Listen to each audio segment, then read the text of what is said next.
In terms of courses I've taught recently that I've particularly enjoyed, I would say it would be my course on Joan of Arc, Medieval and Modern.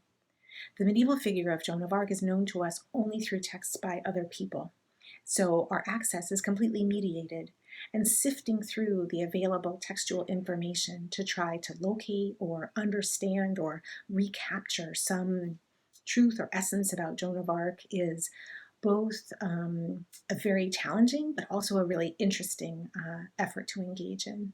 In terms of the modern figure of Joan of Arc, she is almost like an empty vessel who can be filled up with ideological content from a really wide range of areas. So the figure of Joan of Arc has been used by far-right nationalists, by those seeking to promote women's suffrage, and by groups and people looking for models of trans lives in the past. And the fact that one person or the idea of one person can be made to bear meaning in these extremely contrasting contexts or circumstances is something that I find unusual and fascinating that I love to explore with students. One of my favorite classes to teach, and one I teach regularly, is my Introduction to Old English research sequence, which goes over 2 quarters. And in the first quarter, we learn how to read Old English and dive right in. We're translating real Old English texts from the very second day of class. And by the end of the quarter, we're familiar with reading texts in Old English, even starting to read some poetry. We gain a sense of the range of genres written during this period and a kind of understanding of the state of the field.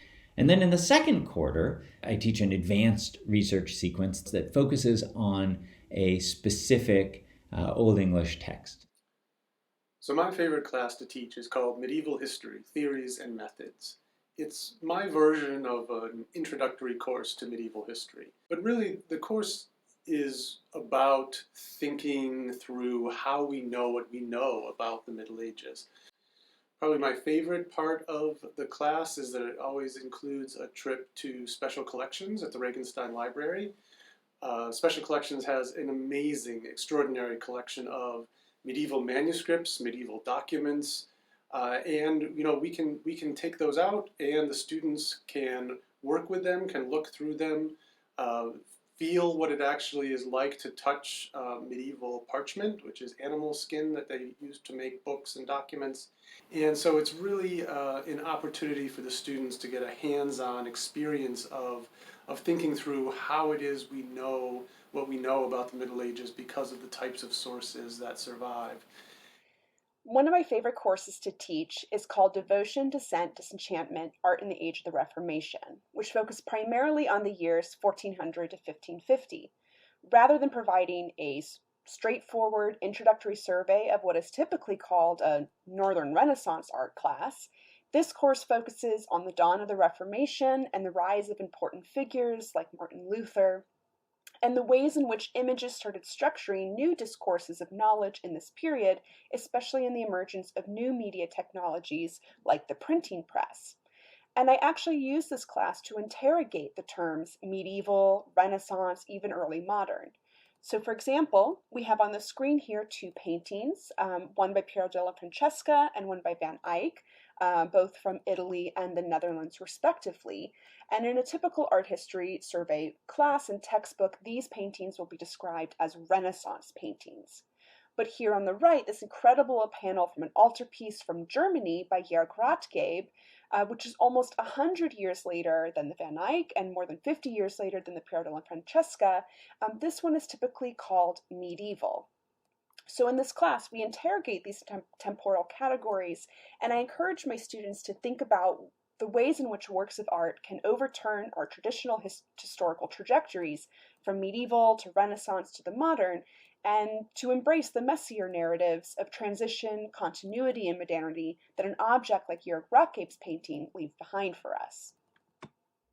Recently, I had the opportunity to teach a course called Mysticism and Modernity that introduced students not only to the pre-modern archive of Christian mysticism, but also to its contemporary citations by theorists of gender and sexuality. So the first half of the course was dedicated to reading texts from the medieval Christian mystical tradition, while the second half of the course was dedicated to reading texts by gender and sexuality theorists.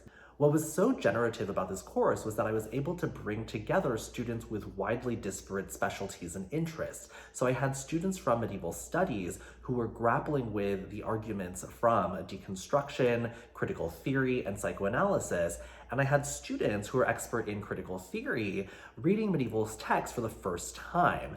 And what we were able to do was grow a conversation together about the ways in which medieval theories of embodiment, gender, and sexuality have influenced our contemporary understandings of these same issues. So I actually want to mention two classes.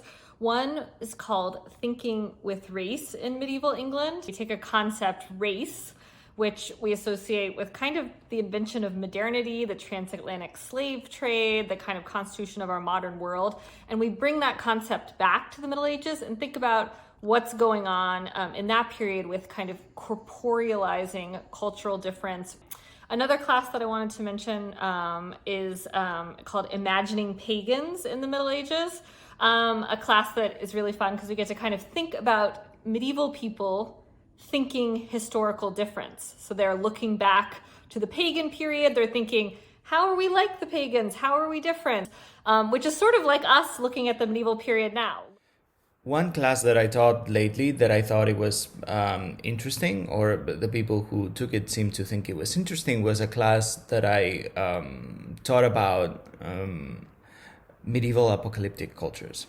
And even though it was about medieval apocalyptic cultures and apocalyptic visions, particularly medieval Iberia, one of the things that I thought was cool about it was that it put together more like distant or removed in time visions, visual materials, and theological treatises with very contemporary, like visions of disasters and theories of climate change, and even like science fiction type of materials. Also, it allowed me to introduce students to cool things like this, which is one of the things that we explored in the class, which is a series of medieval prophecies put together by Christopher Columbus while he was in